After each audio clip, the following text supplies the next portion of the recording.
Welcome, Love Them Knives channel, LTK here, Bastion Gear. Went on the site and found the Flight, the Bastion Flight.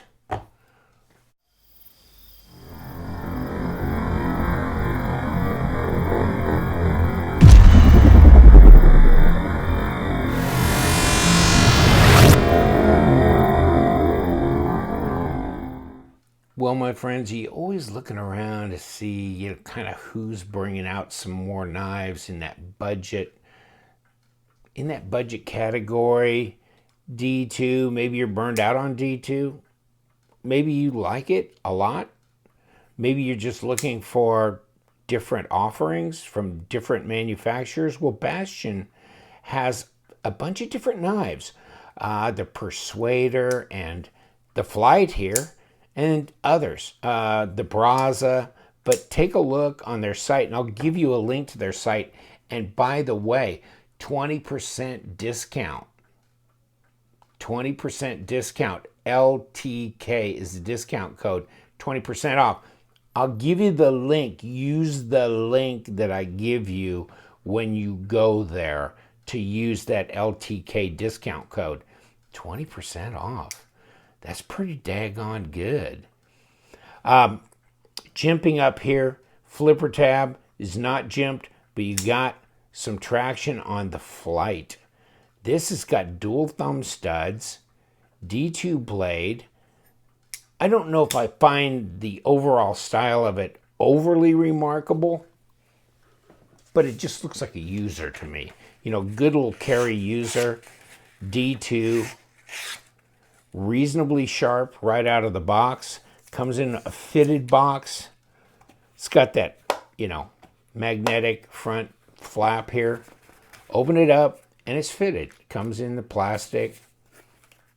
So not a whole lot of fanfare, but a nice actual structural box that I'm not gonna bring the other box out that just goes whoosh like that. But these are nice, solid. D2 blade, G10 handle. Yes, there's the model number. I mean, wow. Okay, so what makes this different than many of the others? Well, I would say the fact that it's a better value maybe for the dollar than a lot of them are, especially when you get 20% off. Well, what can I say? Other than that, no, this is very much a G10 D2 user knife. Here's your handle, and you've got a lot of milling here. No real contouring here. Fairly flat. Inside, no cutouts, so they didn't skeletonize the liners. There's your lockup. About 40%, pretty close to that. You can see the detent ball in there. How do I disengage it? Not too difficult. It's pretty typical. Just like that. And it drops down. So the action's pretty reasonable. Well, you can flick it open with the thumb studs. Middle finger flick it. So it does that really well.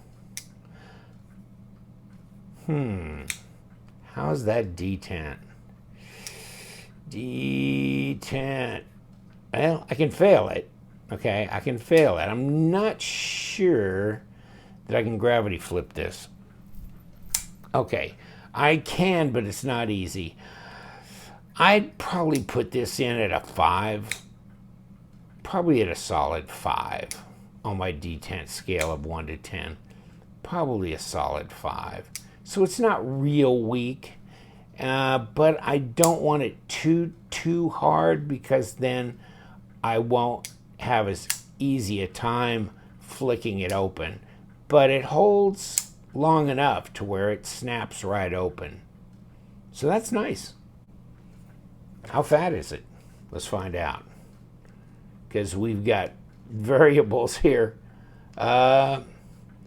14.55. It's a handful. It's not overly slender. Let me see if we get up here, if there's any. No, it's 0.55. Blade stock.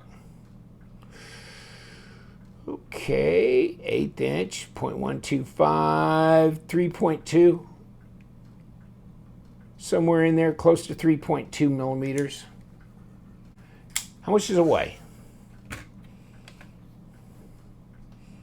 What are your bets? I'm going to guess. I'm going to say under 4, but not much. Oh, wrong. 4.3 basically. Wow, okay. 121.5 grams. So it's heavier than the Paramilitary 2. And where's my little tape? Is it the same size? Is it a standard 3.5? Well, it just depends. Down here to the back of the choil is 3.5. Up here, 3 3/8. Up here, 3 1/4. Which one do you want? 85? Should we call it 85 millimeters? And 3 3/8 kind of split the difference. And under 8 inches overall, so 7 3/4, and not quite 20 centimeters. So it's not as big as the Paramilitary 2. It's a smaller knife than that.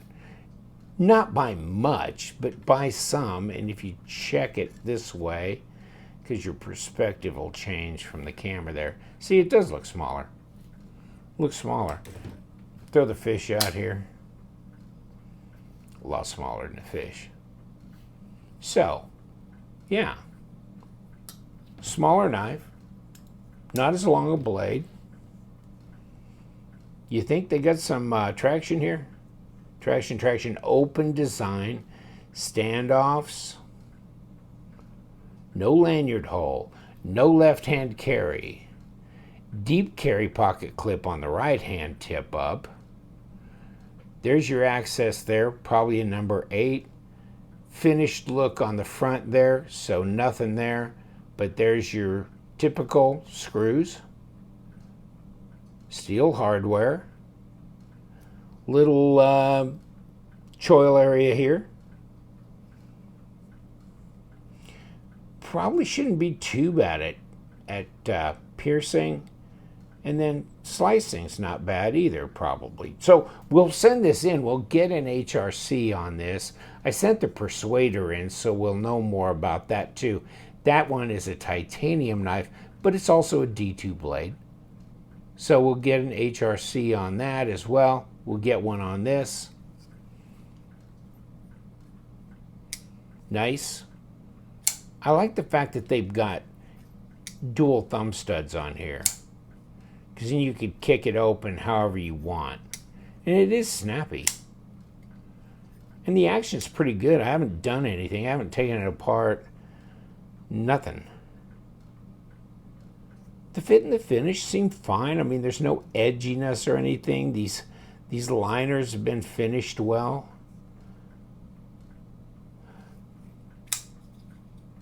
Ergos are tight for me. They're tight because they're pushing you in from here to here. They're pushing you in this space. Then if you have much bigger hands than me, you're going to be like out here with this one. Okay? I can barely get, now that's a tight, and I really have hellacious purchase on this knife because I'm just fitting inside there. So the harder I grip it, the more incredible contact I have to hold this in place. This is really reverse grip, you know, a little bit less of a struggle because I can kind of let my big finger kind of hang up here, and I got the thumb to bring it. So yeah, I'm okay there. But this, we're all really snug in there. Yeah. Traction. You know, you can hold on to this. So it's not slick and difficult to control. That's for sure. Shall we? Why not? What do you think? Number 8. Oh, wow. Okay. And it was ready to go, too. Whew. That came right out. Not a problem there. So, didn't get Loctited to death. And this one, we'll find out if, sometimes the screws can turn that middle stand off, and then the other one on the other side screws, turns as well. It happens sometimes, but it's not happening here. Oh, there that one goes, right on its own. So in this one, I believe pretty much gave way. It just didn't fall out.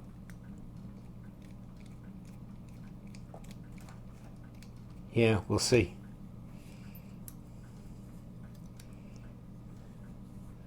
As we pull this apart. And did we? Well, we got kind of a bit of a tight fit back in here.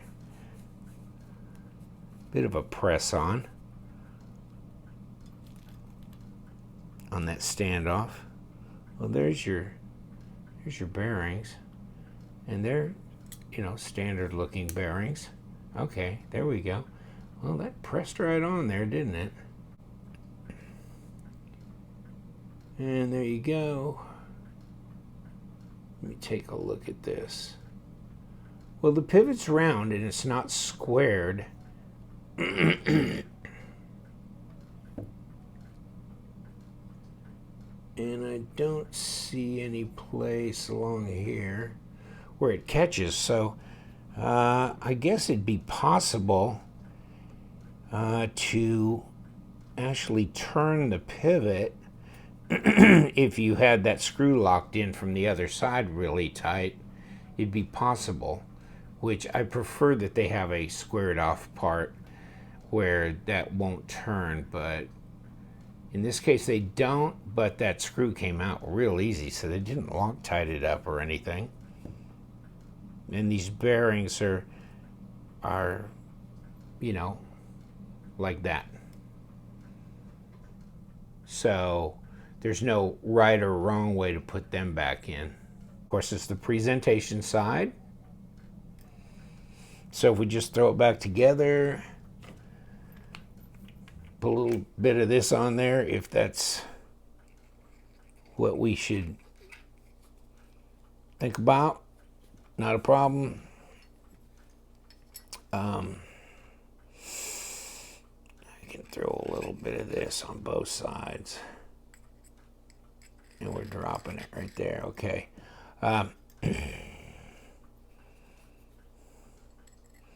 Drop that right in. Drop the bearing right in. Drop the blade stop right in. There. Thank you very much. And we just got 2 screws right there, because that one, the scale one, we never really got that all the way out. So we could just drop this right back on top like that. Put this in. And damn near call it good, don't you think?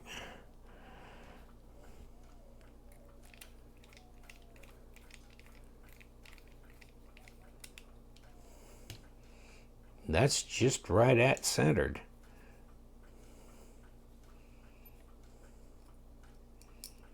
Pop that dog in. They almost look like they're all the way screwed in when they just drop in that hole. Okay.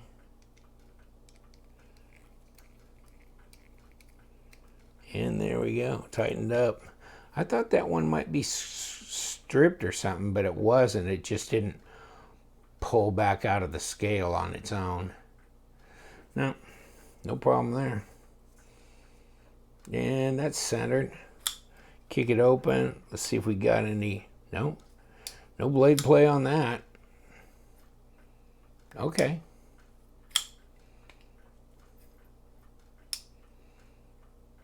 Solid. Okay. And don't forget, 20% off. Oh, they got a whole bunch of knives in there. So check them out. 20% off. All right. Thank you very much. Appreciate it. Here it is, the Flight. I'll let you go. Thank you very much. You know what we do. We love them knives, so you guys stay sharp.